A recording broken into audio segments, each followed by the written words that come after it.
ખબરોમાં બન્યા રહેવા માટે બેલ આઇકોન દબાવો અને એબીપી અસ્મિતાને સબસ્ક્રાઇબ કરો.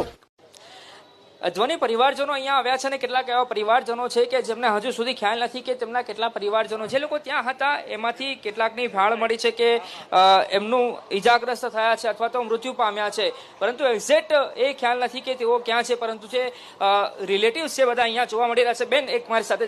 બેન, તમે અહીંયા આવ્યા છો, આપનું કોણ, શું ઘટના છે, આપને શું માહિતી મળી છે? માહિતીમાં સર એવું છે કે જે કંપનીમાં બનાવ બન્યો છે કંપની વાળા હજુ સુધી જોવા પણ આયા નથી. અને કંપનીનું નામ શું છે અને કંપનીનું માલિક નામ ખ્યાલ નથી. હું હમણાં પૂછીને તપાસ કરીને કહું છું. આ મારી બેનની બેબી છે અને એ લોકો રાણીપુર રહે છે ને હું અહીંયા કાંકરિયા રહું છું. ઓકે, કેટલા સમયથી આપના જે રિલેટિવ છે ત્યાં કામ કરે છે? 2-3 વર્ષથી તો કામ કરે છે સર. અચ્છા, શું કામ શેની ફેક્ટરી શેની છે? વિસ્તારથી કહો. ખૂબ કાપડની ફેક્ટરી છે. કાપડની ફેક્ટરીમાં નજીક પડે છે તેના માટે એ લોકો ત્યાં જોબ કરતા હતા 3 જણ. મારી બહેનની બેબી, એના ફોઈ અને એના ફુવા. એમાં મારી બેનની બેબીની લાશ મળી છે. એના ફોઈ ફુવાનું કોઈ જ હજુ તપાસ નથી. અચ્છા, કઈ કે આપ ત્યાં જઈને આવ્યા છો? મતલબ હા, હું ત્યાં જઈને આવી છું. હજુ અહીંયા પણ ત્યાં એટલે હું ત્યાં નથી, હું ઓફિસથી બારોબાર આવી, હું જોબ કરું છું. ઓફિસથી બારોબાર જ હું અહીંયા આવી છું. પણ કંપની વાળાને અહીંયા હાજર હોવું જરૂરી છે. એ લોકોની નથી કોઈ જાણ કે નથી કશું જ, કે નથી પૂછપરછ કરી. કંપની વાળાએ કશું જ કર્યું નથી સર. અચ્છા, તો આ કંપની વાળા કેટલા સમયથી ત્યાં કંપની કાર્યરત છે? એના માલિકનું નામ અથવા તો એની વિશે કઈ ખ્યાલ ખરો? ના, એ ખ્યાલ નથી. એકચ્યુઅલી મેં તમને કીધું મારા બેનની બેબી છે, એ લોકો રહે છે રાણીપુર, હું રહું છું અહીંયા. હું તપાસ કરીને કહું. અચ્છા, એ 3 લોકો જ અહીંયા ફેમિલીમાં છે? ના, છે 5-6 જણ છે. માં સૌથી નાની આ જે ઓફ થઈ ગઈ ને સૌથી નાની નામ છે એમનું? જેક્વેલીના રાજુભાઈ ક્રિશ્ચિયન. ઓકે, તો બીજી કોઈ માહિતી? તમે અહીંયા આવ્યા, તમને કેવી રીતે ખબર પડી? મને ફોન આવ્યો સર કે આ રીતનું થયું છે. કોનો ફોન આવ્યો હતો? મને મારા ભાણિયાનો ફોન આવ્યો કે ફોઈ આવી રીતે, માસી આવી રીતે થયું છે તો તમે અહીંયા આવી જાઓ. હજુ સુધી કોઈ કંપની વાળા કે કોઈ કશું આવ્યું નથી. એમ કઈ માહિતી નથી આપી? અચ્છા, તો તમે જોઈ રહ્યા છો કે અન્ય એક પરિવારના સભ્યો છે, તેમની સાથે આપણે વાત કરવાનો પ્રયાસ કરીએ. વડીલ, આપ અહીંયા બેન આવે છો, કોણ આપનું? મારું કોઈ આમનું છે. અચ્છા, તો પરિવારજનો હાલ કેટલાક એવા છે કે સદમામાં છે, જેના કારણે તેઓ કંઈ કહી નથી શકતા. ભાઈ, અચ્છા, આપ ક્યાં હતા ઘટના બની ત્યારે? કંઈ ખ્યાલ ખરો આપને? નહીં. તો પરિવારજનોમાં દુઃખની લાગણી જોવા મળી રહી છે ને જે પરિવારજનો છે અહીંયા પહોંચ્યા. એક અને એક પરિવાર ત્યાં બાજુમાં છે, તેમની સાથે આપણે પ્રયાસ કરીએ વાતનો કે તેઓ શું કહી રહ્યા છે. બેન, આપ અહીંયા આવ્યા છો, શું ઘટના જ્યાં બની હતી? ભાઈ, શું ઘટના બની હતી ત્યાં? હા, હવે હું તો બટુઆથી આવ્યો. આમનો છોકરો, મારો છોકરો કામે જતો હતો. કેટલા સમયથી કામે જતો? 10 વર્ષ નતો ને તારનો કામે જતો હતો. કંપનીનો ખ્યાલ ખરો? કોની કંપની છે, માલિક કોણ છે, કઈ ખબર? ખબર નહીં, કોઈ જતી નથી. તો જે મૃતકો અથવા તો ઈજાગ્રસ્ત થયા છે એ સભ્યોના પરિવારજનો એલજી હોસ્પિટલમાં પહોંચ્યા છે.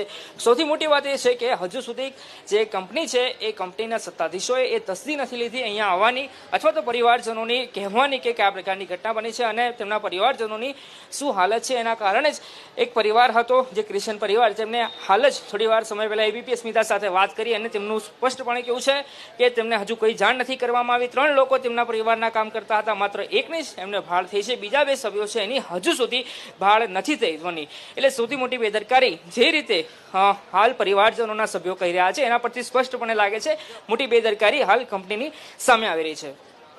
અર્પિત, આપ જોડાયેલા રહેજો, વધુ જાણકારી આપની પાસેથી મેળવીશું. જે પરિવારજનો છે મૃતકો અથવા તો ઈજાગ્રસ્તોના, તેમની શું વેદના છે એ આપણે સાંભળીએ.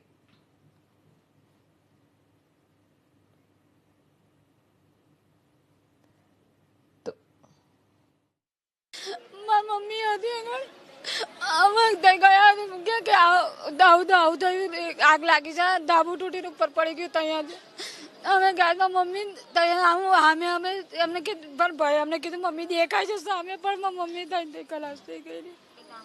મમ્મી થઈ 10-15 વર્ષથી કામ કરતી હતી. 15 વર્ષ થયા જશે. અમે નાના તારની કામ કરતી હતી. મમ્મી ગયા પછી મારા ભાઈના હજી તો લગ્ન કરાવવાના બાકી છે. મમ્મી મારા ભાઈની એટલી ચિંતા કરતી હતી.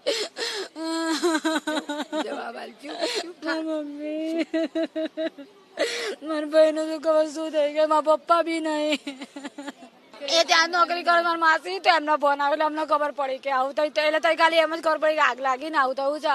અમે પૂછીએ બધાને કે મમ્મી કઈ છે, અમારી મમ્મી કઈ છે, પણ કોઈ જવાબ આપતું નતું કે કઈ છે. બહુ બધા થયા, બહુ લોકો થયા છે. હજુ કેટલા મળ્યા નહીં. અમારા ગામના જ 4 જણ છે. બસ એ જ બધું ધડામ ધૂળ જાણે આગ લાગી હોય ને બધું ઉડામૂળ થયું. પછી અમને લોકોએ બધાએ કાઢી મેલ્યા કે જતા રહો તમે બહાર. પછી હું મારી બેનને બોલાવવા ગઈ પણ એમનાથી નીકળાયું જ નહીં. તો પછી બધા એમને બહાર કાઢી મેલ્યા. બસ એટલું કે તમે જશો નહીં એમ. એ બધું એટલું બધું ખ્યાલ નહીં, કારણ કે એ લોકો પેકિંગ ખાતામાં અમે વાળવાના એટલે અમે સામે એટલે એટલું બધું મને. મારો છોકરો હતો એ અવાર સારો છે, મને જોયું મેં સારું છે અત્યારે તો એને 10 વર્ષ તારનું કામ કરતો હતો એ. હા અત્યારે સારું. થોડું બધું જોઈને ફોન આવ્યો તો મારા છોકરા ઉપર કે મમ્મી ભાઈ બાટલો ફૂટ્યો કે